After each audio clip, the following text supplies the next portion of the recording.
Hey guys, Frank here, your virtual general aviation aviator, and today I am in the Zlin, I think that's the way it's pronounced. It's spelled Xlin. So how would you pronounce that? I'm sorry, not X, but Zlin, Zlin. Um, and as you can see on the fuselage on the column here, it's 142C. It's a model number. And I am in the Rob Harrison livery. I have no idea who Rob Harrison is, but I am using his livery. And it is letting me know with a note in the seat that, hey, the pilot is there, I just can't see him. That's okay though, because I am not looking for the pilot. I just want to fly this aircraft for the second or the third time in my life. All right, so let's see if we can't get this guy started without reading the manual or doing any pre-checking. Just kind of go off what we know. All right, so that's my throttle, and that's my prop, and I'm exercising my mixture, but I don't see anything turning. I think in reality, this guy right here should be turning with the mixture, but it's not. So I don't think the data ref is tied to this, but I think it does work from my other experience. Okay, let's see if we can't get this guy started. All right, so the first thing I want to do is check my fuel valves, make sure that I can get fuel to the engine. And that's going to be this guy. Fuel tanks is on. And I do know that 1L, that yellow, is where I want to start it. All right. And I'm going to go ahead and turn my beacon light on. Let's see. Actually, I should reset all of my lights and get my beacon light turned on. All right. So that says rotating beacon. Okay, taxi, nav, landing, and no tax. No, what light don't I have? I got, I guess I got pretty much, let's see, nav, taxi, and landing. I don't see a strobe. Let's see. So, don't see a strobe light. But maybe sometimes some makers will combine lights. All right. Anyway, so we got our beacon turned on. Let's go ahead and turn our master switch on, which ought to be this guy. And let's see if we see anything alive. I don't really see anything alive. Okay, but that's not to say it's not. Hand pump. Okay, supercharger, push to engage. So I know I do want to engage that supercharger to get this guy started up. And I want to go ahead and prime. Let's do this about 3 or 4 times. I'm not sure what the primer is modeled, but just for the sake of immersion. And I'm looking at my gauges to see if anything is happening on that primer. Don't see anything. Let's do one more time. And let's assume that gets me enough fuel in the thrust system to get a good start. Okay, so mixture is going to go for a rich. And prop to full in, and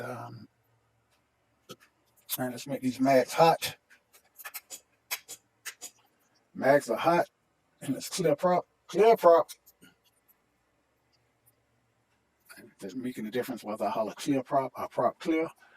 All right, and now, okay, we're going to push the starter button, but first we're going to crack the throttle. And here we go. Nada. Zilch. Zero. All right. So the other things I got to do is I got to flip these switches on the ACCU. And I do see power on my generator now. At least my generator light came alive. And then my starter button. That makes sense. And let's go ahead and flip up the radio. I think that's what that says. Whoops. Let's zoom in. Yeah, that does say radio. Okay. I don't think it'll start without that radio button. Let's try it and see. Clear prop. Oh, it did. And looks like we got a good start. Now we can flip the radio button on. And the flight instruments can come alive. Definitely need those. And the radio, I'm thinking maybe my avionics and radio. All right, so we are in Canada. We are located at an airport called Buffalo Narrows up in northern Canada, and let's see what we can find out about Buffalo Narrows. What I want is our radio frequency, and looks like, let's see, do I see an ASOS? Okay, so looks like automated weather AWOS is going to be 1286. So let's go ahead and dial that in.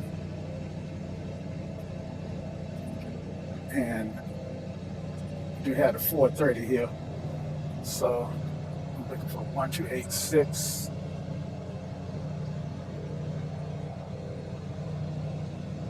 And then 128. Pop that in.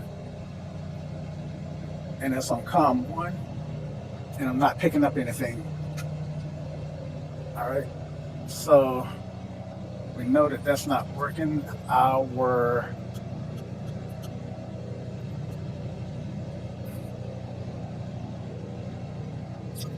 So Edmonton frequency is 123.75, and that's the remote communications outlet, which I'm not sure what that means.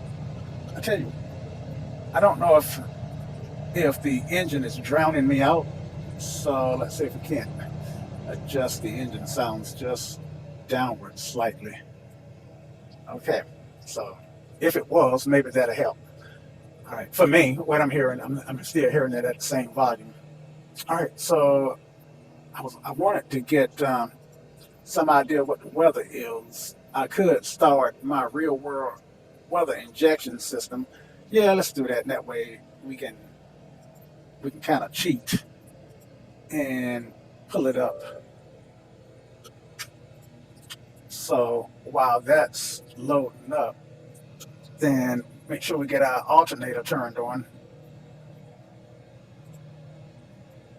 And all right, so our generator must be turned on. I think we turned it on here.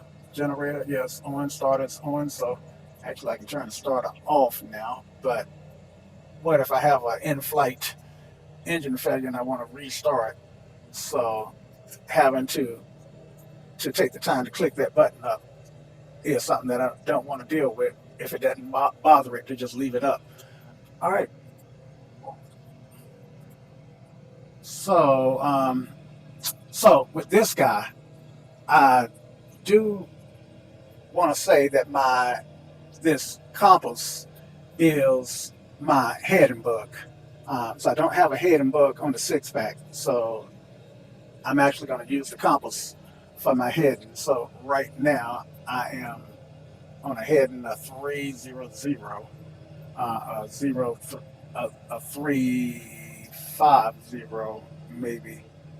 350 would be in the middle. 304 or 340. Probably 340.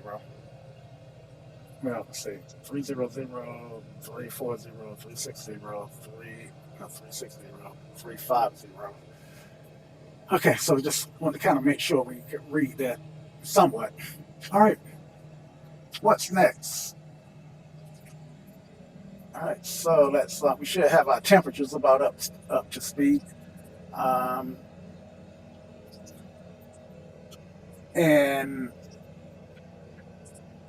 judging from my cheating weather, then my altimeter needs to be at 2980. And so what is 290 in QNH? Because I'm pretty sure that's what this uses. 2980 OBS. Okay, here it is. So 2980 is 1009. So let's get this guy down to 1009.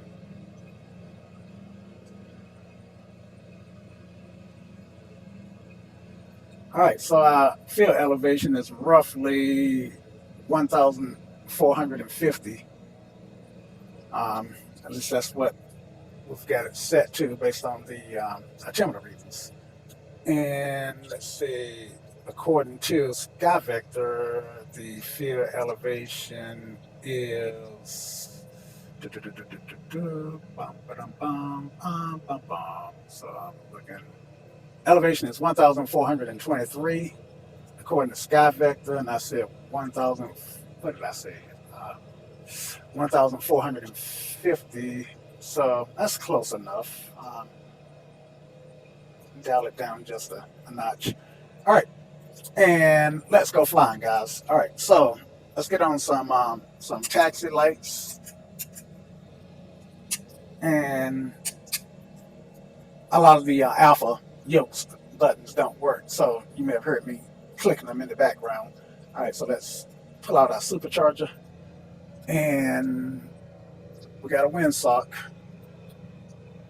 and winds are coming from this direction, so we're gonna take off on 2-4.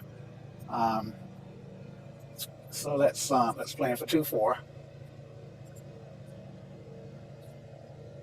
and I'm just trying to see if this airport has a there are actually 2 runways. So 2-4 is gonna have us put us on one of the shorter runways, which is fine for this aircraft. Okay, so let's release our brake, and depending on which livery you choose with this aircraft might determine what. So where is the brake? There it is. Depending on which livery you choose with this aircraft, depending on what language the gauges are in. So that's one of the reasons why I'm using the Rob Harrison livery. That way I don't get stuff in a language that I can't understand. Now, this aircraft does have chucks on it, I believe. Let me try going here. Show widget. My bad.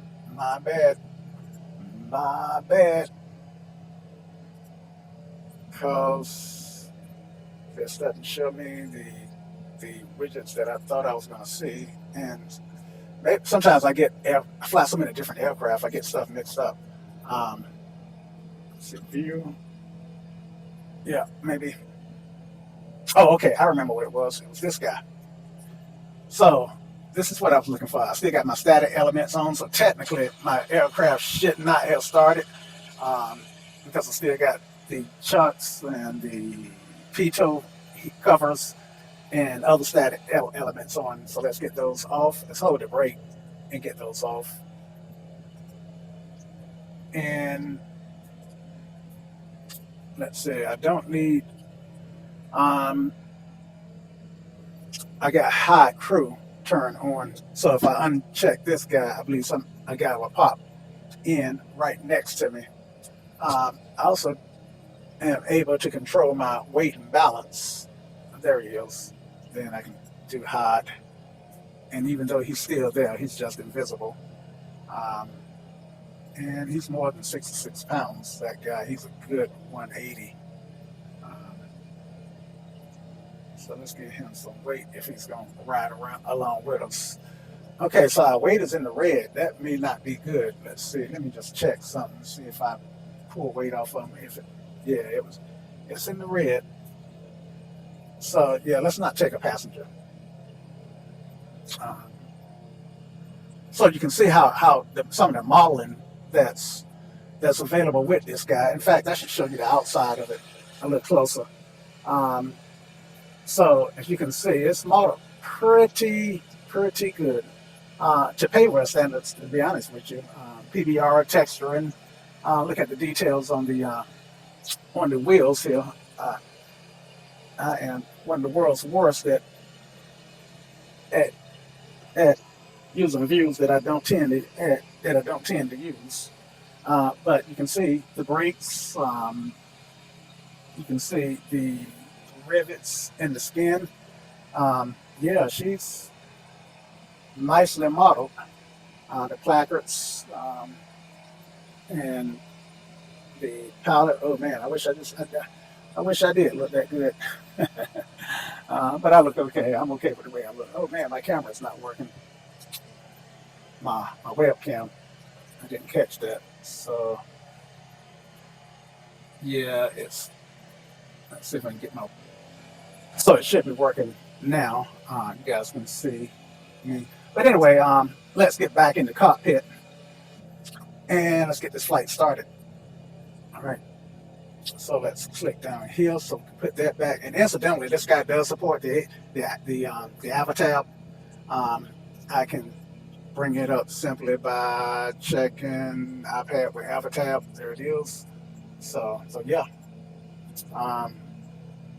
And so, there are free stuff that's highly modeled that we can fly in Xplane if you want to do general aviation flights without spending a bunch of money or any money.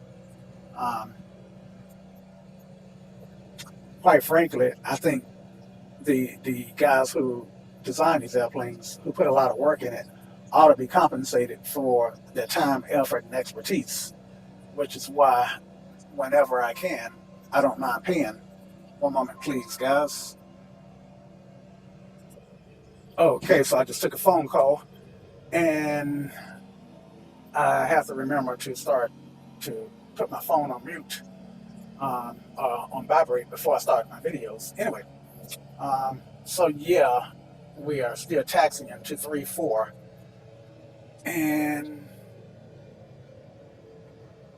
2-4, that is. I'm sorry. Yeah, 2-4. And we're going to take taxi on Charlie. Take a right turn here.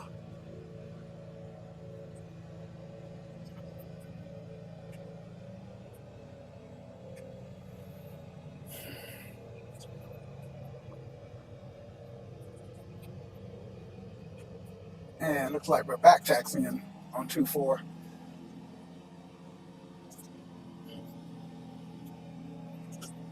Okay, let's see what's next. What am I looking for?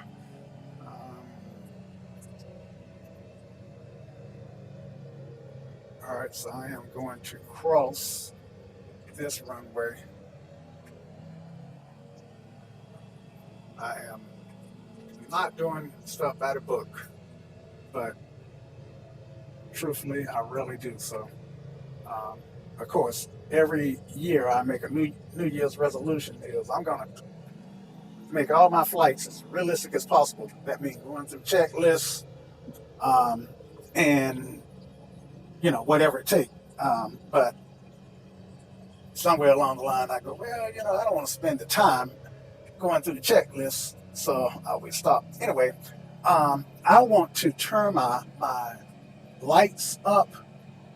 I can see them fine, but I have come to realize that on playback, it's easier for you guys to see them when they are turned up. Okay, instrument lighting. Let's turn that one up. Turn this one up. So, if that's better in terms of being able to see these, if that's better, then leave me a comment or give me a thumbs up. If I get a bunch of thumbs up because you guys who have seen the video this far, then I know that that you're getting the benefit. All right, so even though I got a lot of runway, I'm going to go ahead and drop a notch of flaps, and I want to turn my gas on left plus right. I'll turn my fuel on left plus right. In fact, I meant to do that right after I finish starting the aircraft. Hopefully I don't have too much of an imbalance. Let's see. I've got some stuff pre, let's see, some stuff is pre. All right. What I'm looking for is my fuel. And maybe this is fuel. And because I was, well, they're equal. I did taxi. And, well, that's, and let's see, everything that's not in the green, this gauge here, which I'm not sure what it's measuring, is not quite in the green, so something's a little cooler than it should be.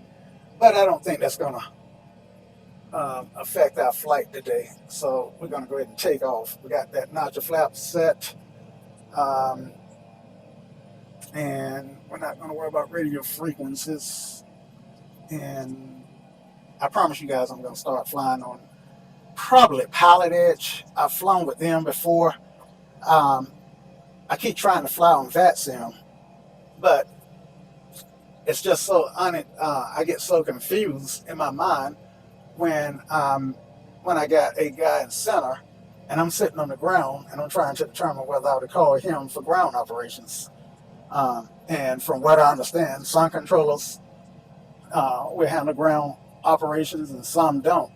And since I fly general aviation, primarily, if I'm doing a short hop like I am today, this is 100 nautical miles, then I may not even get up to a center in the United States anyway, a center altitude. You know, sometimes if the terrain allow, I might fly at 35 to the destination, 3,500 feet to the destination. Anyway, I digress. Let's go. Let's go full power. Brakes are holding. Release brakes. Little right rudder there.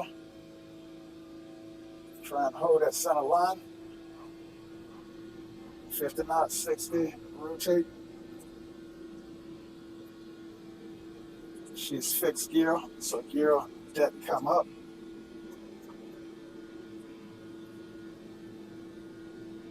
I want to get at least 300 feet off the ground before I raise my flaps.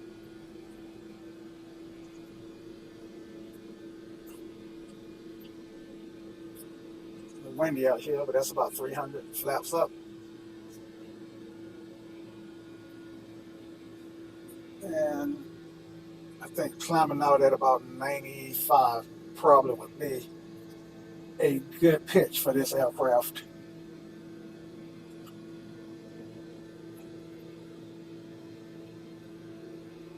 Actually, 95 might be a little bit slow. So let's climb out at where I'm at 95 now. That's probably about right. All right, so let's trim for 95. All right, take that back pressure off. And we were going to an airport for planning. I didn't plan at all in the sim, but looks like we ought to be going easterly, maybe on a head of about 100 to 120. So let's turn back to our east, which is going to be a complete 180 here.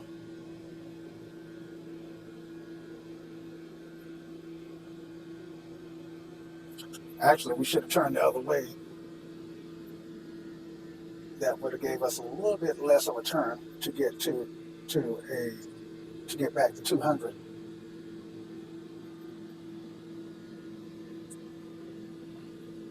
I mean, what did I say? I said Man, I read that wrong. Okay, where's our altitude? We 3,000 would be good. That's the airport we took off from. 3,000 is going to be my cruise altitude here. Land is fairly flat, so I don't see the need to do a lot of climbing unless I want to get out of the turbulence. And the air is pretty turbulent here.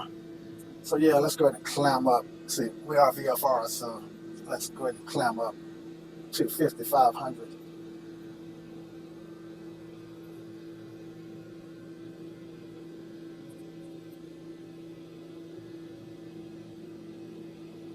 And according to CYVT, to get to our destination, we need roughly a 98-degree course. So let's turn back, try to get to about a 98 degree, and we're climbing for 55.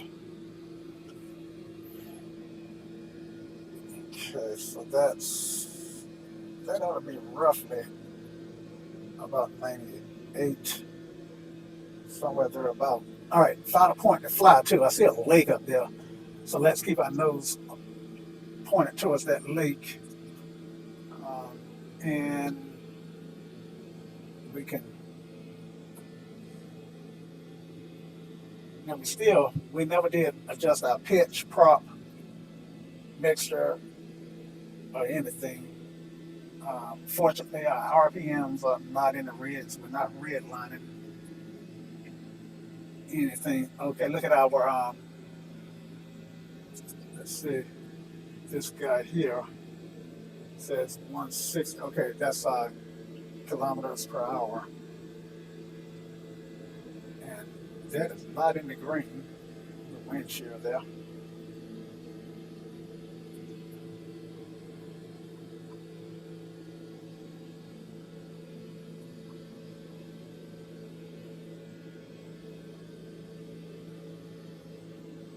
Climbing. All right, let's see if we got a cylinder head temperature somewhere.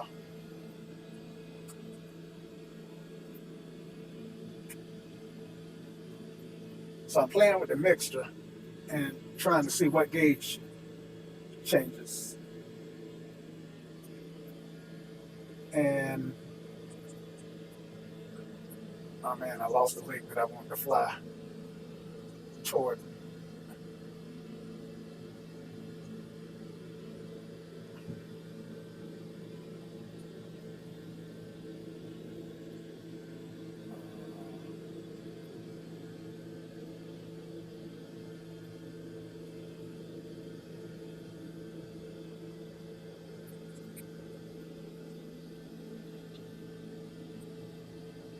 I think it was this lake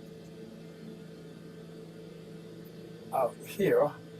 That's one thing about the flight sims. It's hard to pick points, a reference point to fly to. So if you flight sim developers are seeing this, then keep in mind that for VFR flights, for those of us who don't want to fixate on the gauges, we really do need to be able to see enough of the terrain to pick something distinguishable to fly to. So that is what it is. All right. So our landing lights came off already, and our beacon. We never did turn our strobe light on. But this aircraft don't have a strobe. If it does, it's combined with something else. Let's see what's blinking outside.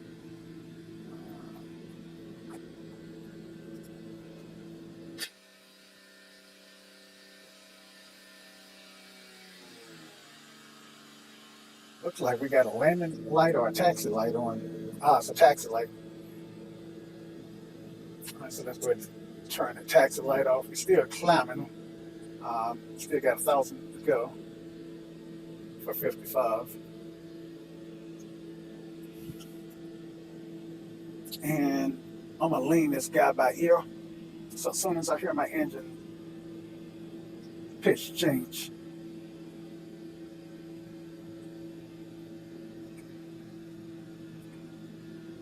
all right, so that's a good, I think that's about where I want. And that's a lean, that's rich, leaner peak.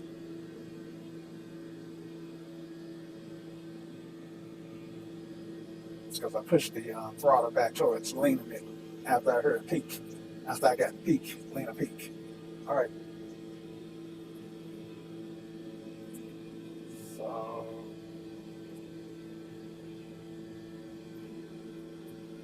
I think my airspeed is just slow. Airspeed, it really is. Flaps are up.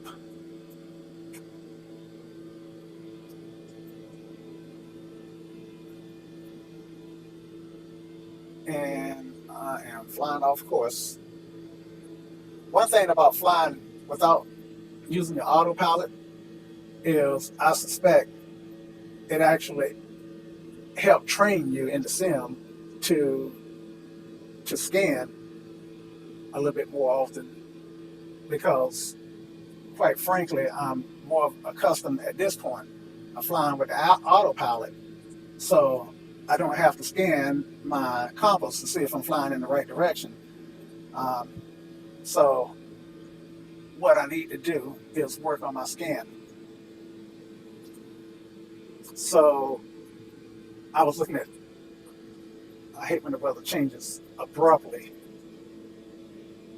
and this is the result. Let's see, I'm flying 120, so 150, so I need to fly back this way and lower my nose and come down to my cruising altitude. I know that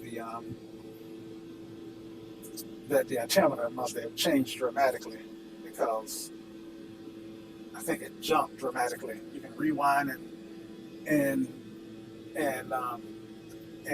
look at the altimeter reading before and after the weather change to confirm. Okay, so I'm entering cruise, so I'm gonna pull it back on my prop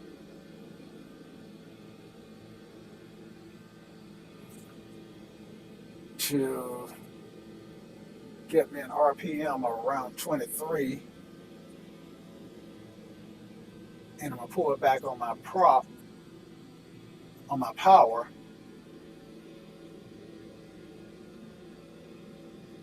Okay, so I'm thinking I'm in a relatively decent cruise configuration.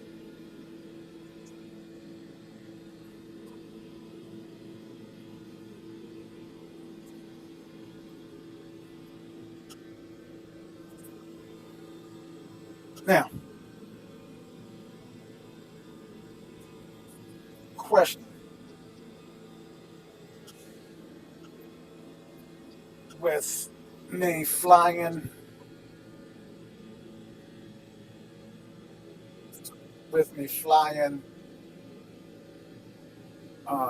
without the GPS, I have no idea where I'm really going. So I'm actually going to put my flight plan in just to help keep me on course and see how far off course I might really be at this point. Okay, so our departure airport was Charlie Yankee Victor Tango. So let's go Charlie Yankee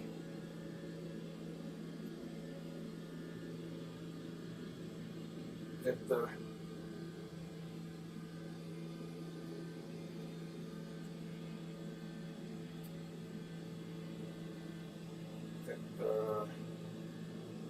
Tango. That should give me Buffalo Narrows.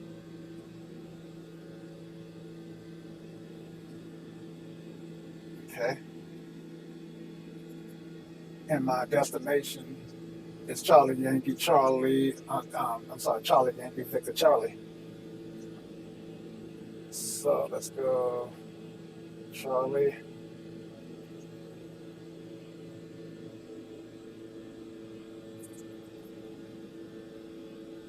Yankee.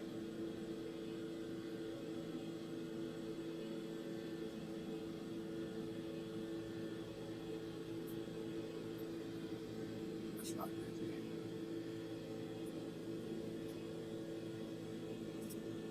Get back on course here. 098 and I'm on 060.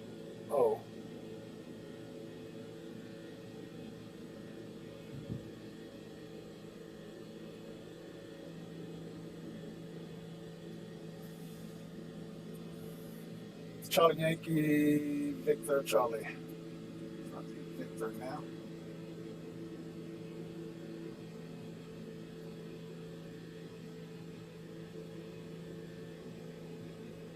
Charlie. And LaRonge is our destination.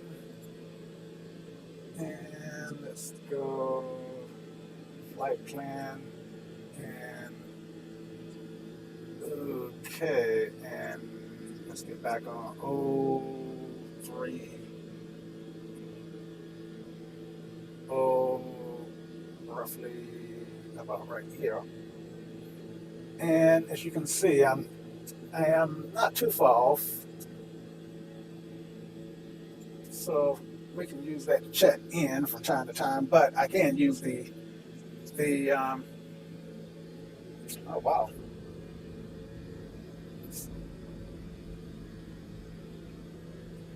Am I crashing? I think the sim's crashing because it is frozen. And generally it doesn't freeze this long.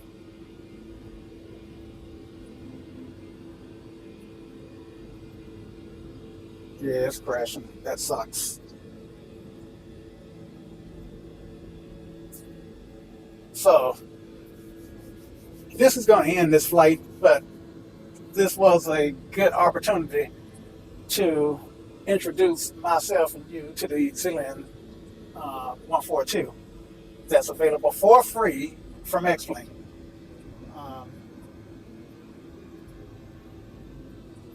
So I know you guys can't see it, but I got my hourglass, and let's just take a look. Okay, there's the sound. Let's just take a look at the log.txt file.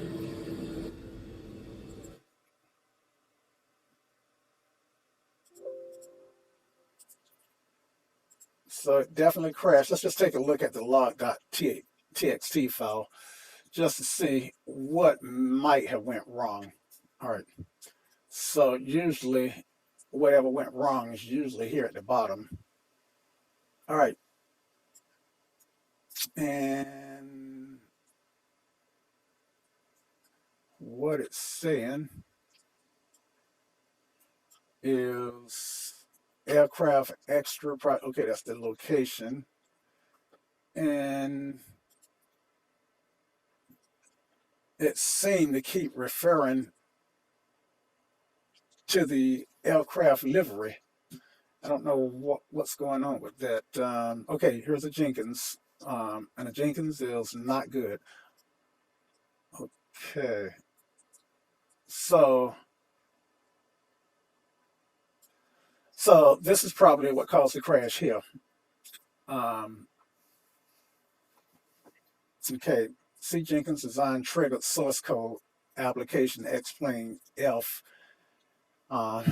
and it truncates some paths, but engine sounds, engine sound, and then sound F mod dot CPP 340 F mod error 74. The requested event bus or VCA cannot be found. So that might be an issue with the aircraft and not the program. What I would do is, well, I'm seeing the Jenkins event a few times before, and it seems to have been able to recover from it. So I'm not even sure that that this Jenkins event here what is the blame. But anyway, are you got, let's see. Yeah. So anyway, it is what it is, and it crashed, and I'll upload it, and I will do another flight in this aircraft. Hopefully, I won't have any issues, and hopefully we will be able to do a complete flight. Until next time. Y'all come back now. Cheers.